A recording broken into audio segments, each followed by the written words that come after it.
অবশ্যই সুপ্রিম কোর্টে কি চলছে সেটা জানাবো আপনাদের, কারণ এসআইআর মামলার শুনানি চলছে সুপ্রিম কোর্টে। একাধিক গুরুত্বপূর্ণ পর্যবেক্ষণ ইতিমধ্যে সামনে চলে এসেছে, যেমন ট্রাইব্যুনালের সময়সীমা বেঁধে দেওয়া সম্ভব নয় এমনটাই মন্তব্য সুপ্রিম কোর্টের। পশ্চিমবঙ্গে এসআইআর মামলায় প্রধান বিচারপতির পর্যবেক্ষণ যে দেশে জন্ম সেখানকার ভোটাধিকার শুধুমাত্র কিন্তু সাংবিধানিক অধিকার নয়, এটা একটা আবেগের বিষয়। তথ্যগত অসঙ্গতি শ্রেণী শুধুমাত্র পশ্চিমবঙ্গেই কেন, এই প্রশ্নও তুলেছেন প্রধান বিচারপতি। সেই সঙ্গে নির্বাচন কমিশনের আগের অবস্থান নিয়েও প্রশ্ন উঠেছে।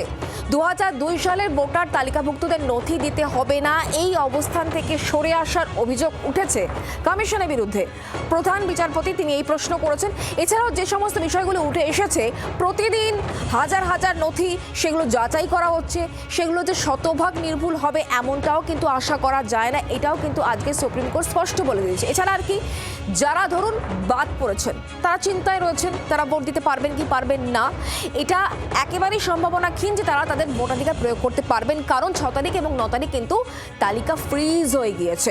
বাদ পড়া ভোটারদের জন্য আজ থেকে ইতিমধ্যেই ট্রাইব্যুনালে নিষ্পত্তির কাজ শুরু হয়ে গিয়েছে। আমরা একটুখানি কথা বলবো, দুটো দিক নিয়ে জানার চেষ্টা করব। প্রথমে জানবো রাজীবের কাছ থেকে, রাজীব আমাদের সঙ্গে রয়েছেন, আমাদের দিল্লির প্রতিনিধি, একেবারে সরাসরি রাজীবের কাছ থেকে সুপ্রিম কোর্টে পাঠ জানবো। এরপর বলবো আপনাদেরকে ট্রাইব্যুনালের বিষয়টা, সেটা অর্কদীপ্ত আমাদেরকে বলবেন, এবং রাজনৈতিক বিশ্লেষক সুমন ভট্টাচার্য আমাদের সঙ্গে রয়েছেন। আমি প্রথমে সুপ্রিম কোর্টে কি হলো, কি চলছে এই মুহূর্তে, কি কি গুরুত্বপূর্ণ লাইন উঠে এসেছে জানবো রাজীবের কাছ থেকে। রাজীব, আপডেট দাও। দেখো, এই মুহূর্তের আপডেট বড় আপডেট, তার কারণ সুপ্রিম কোর্টের যদি তুমি পর্যবেক্ষণের দিকে তাকাও, সুপ্রিম কোর্টের পর্যবেক্ষণ স্পষ্ট বলছে কোনো একজন মানুষের ভোটাধিকার তার সাংবিধানিক অধিকার শুধুই নয়, আবেগের সঙ্গে যুক্ত। এবং এক্ষেত্রে তোমাকে জানিয়ে রাখি যে কোয়ারেসিন ইয়াসমিন বনাম নির্বাচন কমিশন একটি নতুন মামলা, 106 জন মামলা করেছেন যাদের অনেকের পাসপোর্ট রয়েছে, সেই মামলা তারা জনস্বার্থ মামলা করেছেন ট্রাইব্যুনালের কাজ নিয়ে। ট্রাইব্যুনাল কেন কলকাতায় শুধুমাত্র হবে, কেন জেলায় থাকবে না, ট্রাইব্যুনাল কেন দ্রুত শুনানি শেষ করবে না, ট্রাইব্যুনালের রেজাল্টের পর যদি ভোট নাই দিতে পারবে তাহলে এই ভোটের মধ্যে ট্রাইব্যুনাল কাজ করছে কেন, এমন একগুচ্ছ প্রশ্ন নিয়ে কিন্তু তারা সুপ্রিম কোর্টে এসেছেন, যেগুলি অবশ্যই নতুন প্রশ্ন। এবং ভোট গ্রহণের আগের দিন পর্যন্ত ট্রাইব্যুনাল যদি কাউকে বৈধ ভোটার বলে ঘোষণা করে তাহলে তিনি ভোট দিতে পারবেন না কেন, এই সমস্ত প্রশ্নগুলি ছিল। আর যার শুনানিতে প্রধান বিচারপতি সূর্যকান্তের বেঞ্চ আজকে জানিয়েছে যে মনে রাখতে হবে, নির্বাচন কমিশনের উদ্দেশ্যে বলছে এবং তাদের পর্যবেক্ষণ, যে কোনো এক দেশের নাগরিকের ভোটাধিকার শুধু সাংবিধানিক অধিকার নয়, তার সঙ্গে আবেগ জড়িত রয়েছে।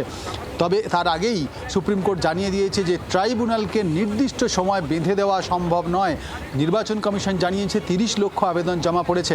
সুপ্রিম কোর্ট বলছে যে এত আবেদন যাচাই করে তাদের সিদ্ধান্ত দিতে গিয়ে ছোটোখাটো ভুল হতেই পারে, বিষয়টি হালকা নয়, অনেক বেশি জটিল কাজ রয়েছে। আর এর মধ্যেই সুপ্রিম কোর্টে একটি প্রশ্ন উঠেছে, তা হলো নির্বাচন কমিশনের এর আগের ঘোষণা 2003 সালের যারা ভোটার তালিকায় যাদের নাম ছিল তাদের নতুন করে কোনো নথি দেওয়ার দরকার নেই, এমন অনেকের কাছে নথি চাওয়া হয়েছে, এমন অনেকের নাম বাদ গিয়েছে যাদের 2003-এর ভোটার তালিকায় নাম ছিল। এক্ষেত্রে কেন এরকম করা হলো? পাশাপাশি আরও একটি প্রশ্ন করা হয়েছে, লজিক্যাল ডিসক্রিপেন্সি শুধুমাত্র পশ্চিমবঙ্গে কেন? আমরা যদি দেখি বাংলার রাজনীতির দিকে তাকিয়ে রাজনীতিবিদদের মধ্যে এই প্রশ্ন, বিশেষত শাসক দল তৃণমূল কংগ্রেস বারবার তুলেছে, শুধুমাত্র পশ্চিমবঙ্গে কেন মাইক্রো অবজারভার, পশ্চিমবঙ্গে কেন লজিক্যাল ডিসক্রিপেন্সি, সেই প্রশ্ন কিন্তু উঠে এলো আবার আজকে সুপ্রিম কোর্টে। এবং প্রধান বিচারপতি এই প্রশ্ন করলো নির্বাচন কমিশনকে। মধ্যাহ্নভোজের বিরতির পর এই মামলার সঙ্গে যুক্ত অন্যান্য মামলারও শুনানি শুরু হবে এবং একের পর এক বোঝা যাবে। নজর থাকবে, তুমি আমাদের সঙ্গে থাকো।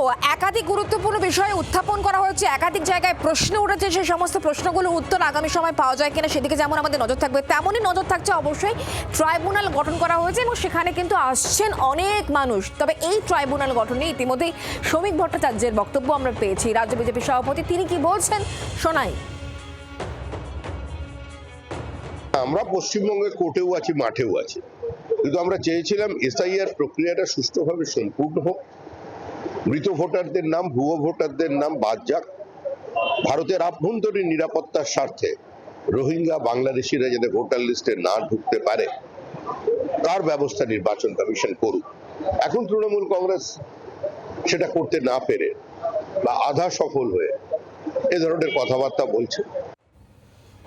এবার বলবো যারা বাদ পড়ে গিয়েছেন, মানে যারা ভোটার তালিকায় এই মুহূর্তে নেই, তারা তো নাম তুলবেন। সেই কাজটা ইতিমধ্যেই কিন্তু শুরু হয়েছে, কারণ জোকায় 19টি ট্রাইব্যুনাল গঠন করা হয়েছে এবং শুনানির জন্য প্রাক্তন বিচারপতিরা জোকার এই ট্রাইব্যুনালে বসেছেন। সেখান থেকে এখনো পর্যন্ত আপডেট কি অর্কদীপ্তর কাছ থেকে জেনে নিই। অর্কদীপ্ত,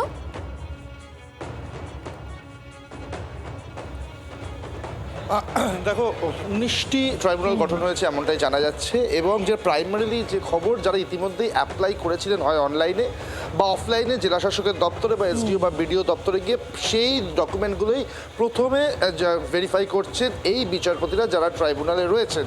এবং আজকে যে সুপ্রিম কোর্টের রায়, যেটা রাজীব এক্ষুনি যেটা বলছিল, তাতে এটা দাঁড়াচ্ছে যদি ট্রাইব্যুনালে যাদের নাম ইতিমধ্যেই বিচার শুরু হয়েছে বা নিষ্পত্তি করা শুরু হয়েছে এবং নিষ্পত্তি হয়ে গিয়ে যদি এরকম কোনো ভোটার থাকেন যিনি অ্যাপ্রুভাল পেলেন, যার নাম ভোটার তালিকায় ওঠার যোগ্য, তিনি কি আদৌ ভোট দিতে পারবেন? প্রশ্ন এটাই ছিল সব থেকে বড়।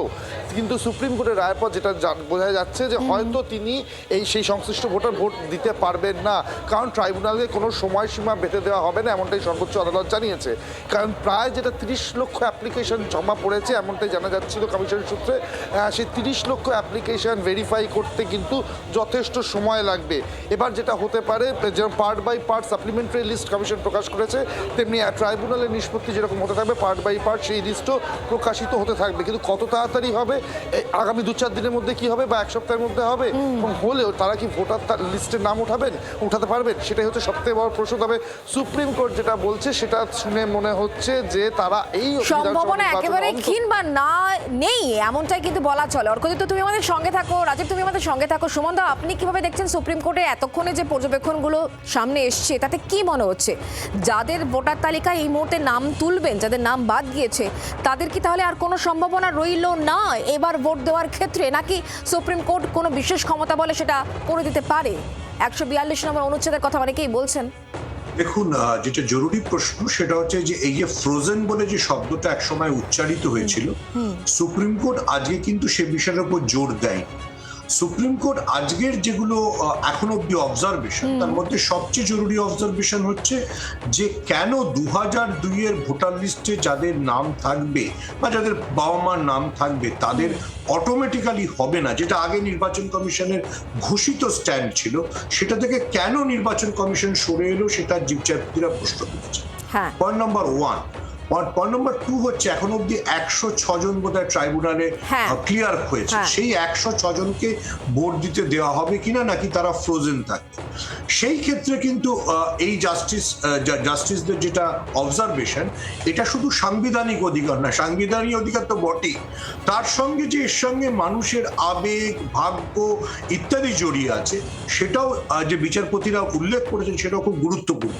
আমার মনে হয় যে এই 106 জন বা যারা ফ্রোজেন আর থাকবে না, যারা যারা ট্রাইব্যুনালে ক্লিয়ার হবে, তাদের নাম ভোটার তালিকায় ফেরত আসতে পারে, এরকম একটা ইঙ্গিত হয়তো সুপ্রিম কোর্ট দিচ্ছে। আর যেটা আমি মনে করি সুপ্রিম কোর্টের আরেকটা বক্তব্য খুব গুরুত্বপূর্ণ, যে এই যে আগে একটা ডেডলাইন দেওয়া ছিল, যে এই ডেডলাইনের মধ্যে করতে গিয়েই তো ওনারা নিজেরাই স্বীকার করছেন যে অনেকের হয়তো ভুল হয়েছে, ফলে ট্রাইব্যুনালটা যদি 6 মাস ধরে চলে কোনো অসুবিধা নেই। বাংলার আওয়াজ, বাঙালির আবেগ, জি 24 ঘন্টা।